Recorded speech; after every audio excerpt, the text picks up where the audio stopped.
Welcome to Factful Fridays. Today we're showing you how to initialize your vehicle's anti-pinching safety feature.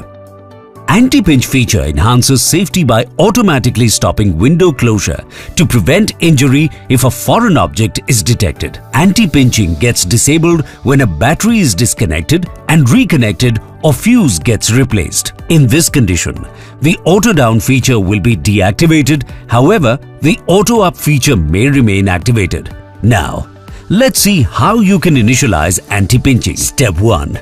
Turn the ignition switch to the on position, or press the engine switch to change the ignition mode to on. Step 2. Open the driver's window fully by holding the window switch in down position. Step 3. Close the driver's window by holding the switch in up position and keep holding the switch for 2 seconds after the window is fully closed. Step 4.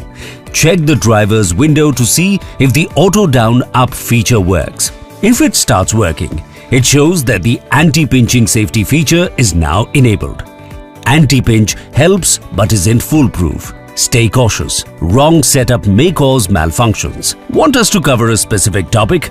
Drop your suggestions in the comments and you might see it in the next episode of Factful Fridays. Stay informed, stay safe.